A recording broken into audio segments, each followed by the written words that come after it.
جیسے ہی وہ مست شخص مکمل طور پر بے ہوش ہو گیا تو یہ درمیان والے شیطان نے کہ جو برہنہ تھا، اس نے پلنگ پر ایک چھلانگ لگائی اور پھر وحشتناک انداز میں اس مرد کے جسم سے چپک گیا اور اس کے بدن سے لذت حاصل کرنے لگا۔ اس دوران باقی شیطان سینٹیاں بجا رہے تھے، خوشی منا رہے تھے اور خود کے رئیس کے، خود کے بزرگ کے آدمی ذات سے تعلق کا جشن منا رہے تھے۔ مجھے یاد ہے کہ وہ لوگ خوفناک انداز میں رقص کر رہے تھے۔ اب انجینئر سے پوچھا کہ یہ سارے مناظر جو آپ نے دیکھے کہ جس میں آپ نے پلید روحوں کو بھی دیکھا، اس کی جانب بھی اشارہ کیا، تو یہاں پر بھی کیا پلید روحیں موجود تھیں؟ وہ کہتا ہے کہ میں نے بہت زیادہ ارواح کو دیکھا، شکست کھائی ہوئی ارواحیں کہ جس کی امیدیں مکمل طور پر ختم ہو گئی تھیں، اور یہ جھڑپیں سب جگہ پر تھیں۔ پلید روحیں عموماً عام طور پر غصے میں تھیں، غمگین تھیں، خودخواہ تھیں۔ در حقیقت وہ سب ایک دوسرے کو کلام کے ذریعے، حرکات کے ذریعے، نگاہ کے ذریعے تحقیر کر رہے تھے، ایک دوسرے کے گلے پڑ رہے تھے، نالہ و فریاد بلند کر رہے تھے، ایک دوسرے کو برا بھلا کہہ رہی تھی وہ روحیں۔ اور یہ سب روایات میں بھی ہے کہ جہنم میں بھی یہی مناظر ہوں گے کہ جب ایک امت داخل ہوگی تو دوسری امت اس کو لعنت کرے گی۔ وہ کہتا ہے کہ یہ روحیں ایک دوسرے کی طرف جھپٹتی تھیں لیکن مخلوط نہیں ہوتی تھیں، دوحے کی مانند تھیں لیکن مخلوط نہیں ہوتی تھیں۔ وہ ایک دوسرے کو پوری قوت سے مارتی تھیں لیکن افسوس کہ ان کی مار مقصد تک نہیں پہنچتی تھی تاکہ ان کا غصہ کم ہو، غم کم ہو، لیکن خدا ان کو یہ کام کرنے نہیں دیتا، اسی وجہ سے وہ اور زیادہ غصے میں آ جاتے ہیں اور پھر شدت کے ساتھ لڑائی کرتی ہیں۔ کوئی بھی ایک دوسرے سے فرار نہیں کرتا ہے۔ اس سے پوچھا گیا کہ کیوں فرار نہیں کرتا ہے؟ کہا یا فرار نہیں کر سکتے یا نہیں چاہتے کہ فرار کریں، اور اگر فرار بھی کریں تو دوسری جگہ بھی جائیں تو وہاں پر بھی یہی مناظر ہیں، یہی روحیں ہیں، یہی لڑائی جھگڑے ہیں۔ یہ غصہ موذی مرض کی طرح تھا جو سب جگہ تھا۔ انجینئر سے کہا گیا کہ اور بھی مناظر کو بیان کریں تو وہ کہتا ہے کہ بس کافی ہے، بس یہ جان لو کہ شیاطین سب جگہ پر ہیں، انصاف کے وقت میں، مصیبت کے وقت میں، خوشی کے وقت میں، نطفہ ٹھہرنے کے وقت شیطان سب سے زیادہ فعال ہوتے ہیں۔ جب کوئی چیز تکمیل تک پہنچنا چاہتی ہے یہ بہت زیادہ فعال ہو جاتے ہیں۔ جب کوئی ایک سمت کا انتخاب کیا جاتا ہے یہ فعال ہو جاتے ہیں۔ جب کوئی بات کا انتخاب کیا جاتا ہے، جب کوئی اہم کام ہونے والا ہو، جب قرآن پڑھنا چاہتے ہو یہ وسوسہ کرتے ہیں، فکر میں آ جاتے ہیں، حتیٰ حرم میں بھی آتے ہیں۔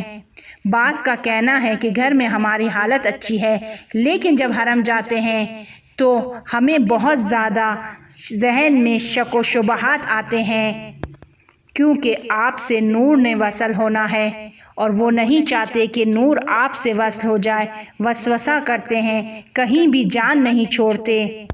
مصیبت کے وقت، کسی عزیز کے مرنے پر، کوئی برے حادثے کے وقت، جب کوئی بات سنتے ہیں، جب غرور آتا ہے، غصے میں آتے ہیں، حسادت کے وقت، زنا کے وقت، فیصلہ کرنے کے وقت، جھوٹ بولنے کے وقت، جس وقت گناہ کے بارے میں فکر کرتے ہیں، جب نماز میں مشغول ہوتے ہیں یہ زیادہ حملہ کرتے ہیں۔ خدا ہم سب کو ثابت قدم رکھے۔ اب انجینئر کہتا ہے کہ میں نے یہ سب کچھ دیکھا اور اب میں چاہتا تھا کہ میں واپس لوٹوں، دوبارہ اسی دہانے، اسی نالی کے اندر گیا اور پھر آپریشن تھیٹر میں تھا۔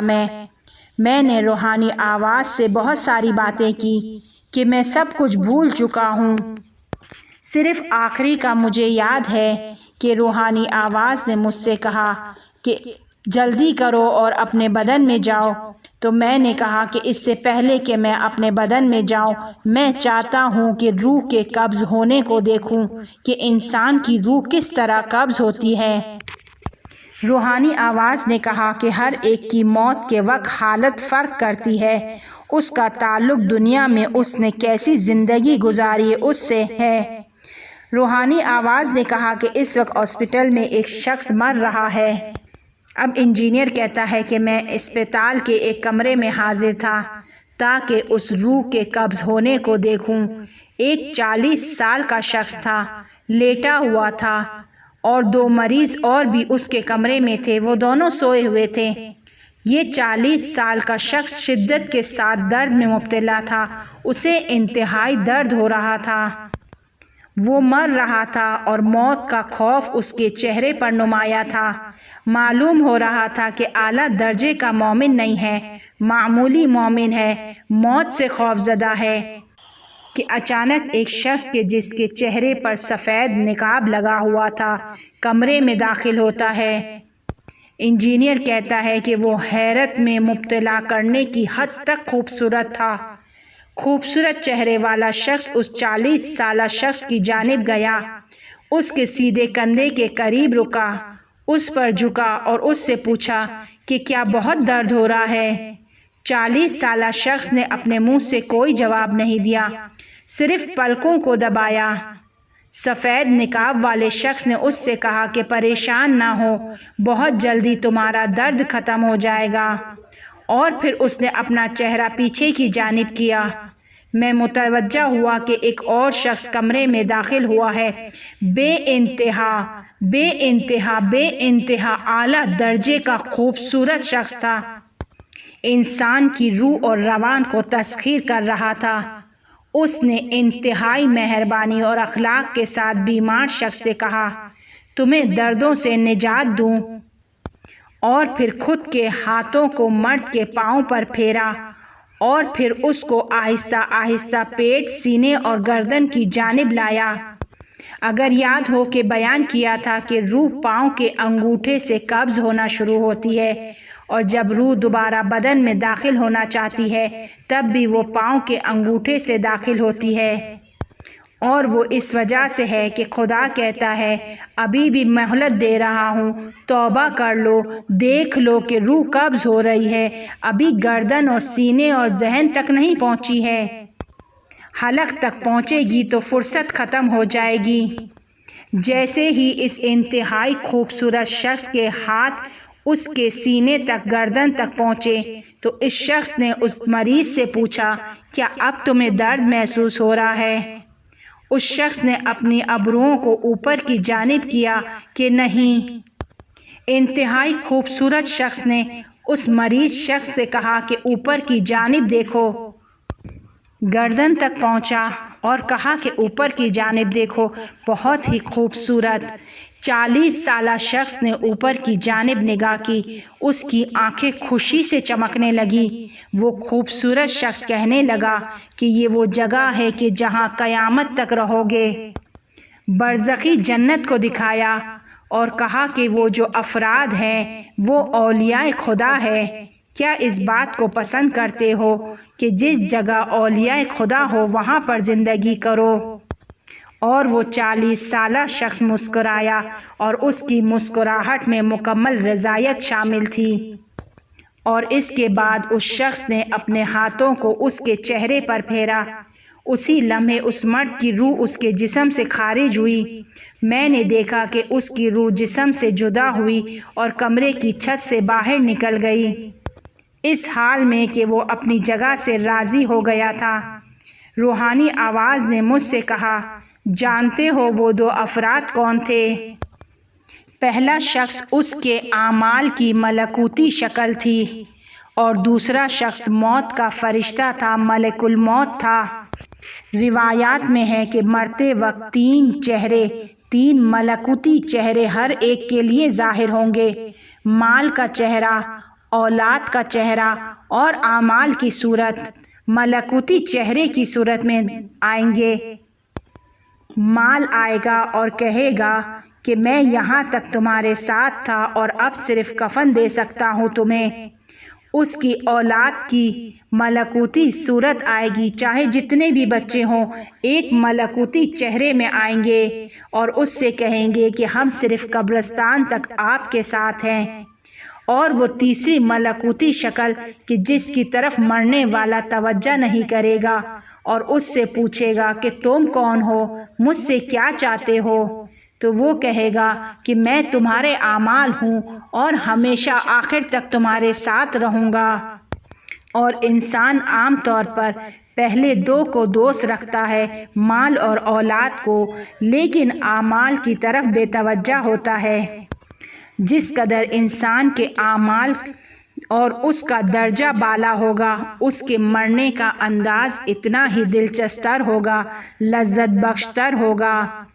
بعض کے لیے موت ایسی ہے جیسے پھول سونگھ رہے ہیں، ایک گہری سانس اندر کی جانب لے رہے ہیں، جیسے کوئی بہت اچھی خوشبو ہے اور روح جسم سے خارج ہو جاتی ہے۔ بعض کی روح کو خود خدا قبض کرتا ہے۔ مرحوم علامہ طباطبائی تفسیر المیزان میں کہتے ہیں کہ بعض کی ملائکہ روح قبض کرتے ہیں، بعض کی عزرائیل خود روح قبض کرتا ہے اور بعض کی فرشتے روح قبض کرتے ہیں۔ بہت سارے مفسرین اس بات کو سمجھنے سے قاصر نہیں ہیں کہ یہ کیا ہے، اس کے بارے میں جر و بحث کرتے ہیں کہ ہماری روح کو خدا کیسے قبض کرے گا۔ خالص بندوں کے لیے خدا خود روح کو قبض کرتا ہے۔ روح قبض کرنا خود خدا کا کام ہے، لیکن خدا کے اذن سے یا فرشتے آتے ہیں یا عزرائیل آتے ہیں، اور جب خود خدا روح کو قبض کرے گا تو خدا ماہر ترین ہے، نہ خون ریزی ہوگی نہ درد ہوگا، تمام مہربانی کے ساتھ روح قبض کرے گا۔ روایت میں ہے کہ جو ہر نماز کے بعد آیت الکرسی کو پڑھتا ہے اس کی روح کو خدا خود قبض کرتا ہے۔ متوسط مومن کی ملائکہ روح قبض کرتے ہیں، خالص مومنین کی عزرائیل روح قبض کرتا ہے۔ یہ بات ذہن میں رہے کہ عزرائیل الگ ہے اور ملک الموت الگ ہے، کیونکہ حضرت عزرائیل کا ایک اعلیٰ درجہ ہے۔ اس کے بھی شاگرد ہیں کہ جو روح قبض کرتے ہیں اور کہ جسے ملک الموت کہتے ہیں۔ عزرائیل کی خود بھی اپنی ایک ایسی شخصیت ہے کہ جب حضرت ابراہیم علیہ السلام نے انہیں دیکھا تو وہ بے ہوش ہو گئے۔ خدا خاص اولیاء خدا کی روح کو قبض کرتا ہے، اور جب روح قبض کرتا ہے تو عزرائیل بھی ان کے ساتھ ہوتے ہیں۔ جب جیسے بادشاہ کہیں جاتا ہے تو ان کے وزیر بھی ان کے ہمراہ ہوتے ہیں۔ ان سب کا تعلق مومن کے درجات سے ہے، دنیا میں کس طرح زندگی کی ہے۔ خدا مہربان ہے، جان لیتے وقت مومن کو راضی کر دیتا ہے، اس کی جگہ اسے جنت میں دکھا دیتا ہے، مومن کو اذیت نہیں ہونے دیتا۔ امیر المؤمنین علیہ السلام سے پوچھا کہ آپ کیوں اس قدر موت کے عاشق ہیں؟ بہت ہی خوبصورت روایات، بہت ہی خوبصورت جواب۔ امیر المؤمنین علیہ السلام فرماتے ہیں، میں نے دیکھا کہ خدا نے مجھے بہترین دین عطا کیا، بہترین پیغمبر کو میرے لیے بھیجا، بہترین کتاب کو میرے لیے نازل کیا۔ میں نے دیکھا کہ وہ مجھے دوست رکھتا ہے، میں بھی اس کو دوست رکھنے لگا اور اس کا عاشق بن گیا۔ جب انسان خدا کے قریب ہو جاتا ہے تو وہ خدا کا عاشق بن جاتا ہے، پھر دوسری چیزیں اس کے لیے کوئی معنی نہیں رکھتی۔ سید علی قاضی کہ جسے سب جانتے ہیں، وہ کہتے ہیں کہ میرے پاس جو کچھ بھی ہے امام حسین علیہ السلام سے ہے۔ وہ کہتے ہیں کہ میں موت کے لیے تیار ہوں، لیکن اس چیز کی وجہ سے میں مرنے کے بارے میں پریشان ہوں۔ پوچھا وہ کیا ہے؟ کہنے لگے میں اس وجہ سے پریشان ہوں کہ موت کے بعد نماز کا کیا کروں گا، مر جاؤں گا تو نماز نہیں پڑھیں گے جب انتقال ہو جائے گا۔ ان کے مرنے کے بعد کسی نے ان کو خواب میں دیکھا کہ وہ ایک محل میں ہیں اور فرشتے ان کے پاس سے آ رہے ہیں جا رہے ہیں، ایک فرشتوں کا طوفان ہے اور وہ کھڑے ہوئے نماز پڑھ رہے ہیں۔ جبکہ ایک دو واقعات میں بھی نماز کا ذکر ملتا ہے، لیکن نہیں معلوم کہ آیا یہ نماز سب کے لیے ہے یا خاص افراد کے لیے ہے۔ روایت میں ہے کہ اگر کوئی چند سوروں کی تلاوت کا اہل ہوگا تو وہ اپنی جگہ کو جنت میں دیکھے گا۔ سورہ واقعہ کے پڑھنے والا اپنی جگہ کو جنت میں دیکھے گا، اور سورہ مصبحات کو کہ جو روزانہ رات کو پڑھے، یعنی حدید، حشر، صف، تغابن، جمعہ اور اعلیٰ، اگر ان سوروں کو روزانہ رات کو پڑھے یا شب جمعہ سورہ اسرا کو پڑھے تو امام زمانہ علیہ السلام کو موت کے وقت دیکھے گا، دنیا میں بھی دیکھے گا اور موت کے وقت بھی۔ جو چاہتا ہے کہ دنیا میں دیکھے اور موت کے وقت دیکھے تو وہ ان سوروں کی روزانہ تلاوت کریں، اور یہ انسان کے اعمال سے تعلق رکھتا ہے کہ وہ امام زمانہ کو دور سے دیکھے گا، قریب سے دیکھے گا یا اس سے ہم کلام ہوگا۔ اب انجینئر سے پوچھا کہ وہ دونوں شخص کون تھے؟ کیا وہ مرد تھے یا خاتون تھی کہ جو اس شخص کے پاس آئی تھی وہ خوبصورت چہرے؟ تو وہ کہنے لگا کہ وہ لوگوں کے اعمال کا تجسم ہے، کسی خاص جنسیت سے تعلق نہیں رکھتا، اور فرشتے نہ مرد ہے نہ خاتون ہیں۔ اس کے بعد روحانی آواز نے مجھ سے کہا کہ جلدی واپس لوٹو اپنے جسم میں، اور جب میں اپنے جسم میں لوٹا تو میں شدید تنہائی کا احساس کرنے لگا۔ مجھے ایسا لگا کہ جیسے میں کوئی بہت تاریک کنویں میں آ گیا ہوں، بہت زیادہ تاریک، بے انتہا تاریک۔ مجھے نہیں معلوم کہ کتنا وقت گزرا۔ میں نے اپنی آنکھوں کو ICU میں کھولا، ہوش میں آیا تو ایک نرس نے مجھ سے پوچھا کہ تم خوش تو ہو کہ زندہ ہو؟ میں نے کہا نہیں، ہرگز نہیں، میں بہت ناراض ہوں، افسردہ تھا کہ واپس پلٹ آیا ہوں۔ انجینئر سے پوچھا کیا کوئی اور واقعہ پیش نہیں آیا تمہارے ساتھ؟ کہا نہیں، میں وہاں پر سوتا رہتا تھا، اٹھتا تھا پھر سو جاتا تھا۔ بہت ہی خوبصورت جملہ ہے، غور کیجیے گا۔ کہتا ہے کہ میں بہت تھکا ہوا تھا، میں نے ایک طولانی راستے کو طے کیا ہوا تھا، تھکاوٹ تھی۔ روایات میں ہے کہ جب مومن برزخ میں داخل ہوتا ہے وادی السلام میں تو یہ بات بتائی ہے کہ مومن بھی معمولی اور رفقا بھی معمولی مومن ہیں، کیونکہ اگر اعلیٰ درجے کے مومن ہوتے تو دنیا سے بے خبر ہو جاتے، لیکن جب معمولی مومن بھی اپنے رفقا کے پاس جاتا ہے، وادی السلام میں جاتا ہے، تو ان کے رفقا ان سے دنیا کی خبریں لیتے ہیں، ان سے پوچھتے ہیں کہ فلاں شخص مر گیا ہے، وہ کہتا ہے کہ نہیں وہ ابھی زندہ ہے، تو کہتے ہیں کہ خدا کا شکر، اور جب کسی کے بارے میں پوچھتے ہیں کہ وہ شخص کہاں ہے تو وہ کہتا ہے کہ وہ تو مر گیا، تو یہ انتہائی غمگین ہوتے ہیں کہ مر گیا ہے اور وادی السلام میں نہیں آیا ہے، ہمارے پاس نہیں آیا ہے، اس کا مطلب یہ ہے کہ اسے کسی اور جگہ پر لے کر گئے ہیں۔ اور جب اس آنے والے سے تھوڑے زیادہ سوالات کرنے شروع کرتے ہیں تو یہ چڑ جاتا ہے، کڑک لہجے میں جواب دیتا ہے کہ پیچھے سے آواز آتی ہے کہ اسے چھوڑ دو، اسے استراحت کرنے دو، یہ ایک طولانی سفر طے کر کے آیا ہے، تھکا ہوا ہے۔ اور پھر ایک ندا آتی ہے کہ جاؤ دلہن کی طرح سو جاؤ۔ اب نہیں معلوم کہ جنت میں استراحت کیسی ہے، کیونکہ روایات میں ہے وہ لوگ مقیل نیند کریں گے، یعنی کیلولے والی نیند ہوگی۔ ان کی تھکاوٹ جسمانی نہیں ہے، معنوی نہیں ہے۔ اگر آپ نے دیکھا ہوگا کہ بعض افراد 2 کلمے بات کرتے ہیں اور کہتے ہیں کہ ہم تھک گئے ہیں، کوئی کام نہیں کیا ہے، 5 گھنٹے مطالعہ کیا ہے، ذہن تھک چکا ہے، دل تھک چکا ہے۔ انجینئر کہتا ہے کہ جب میں لوٹا تو میں بہت تھکا ہوا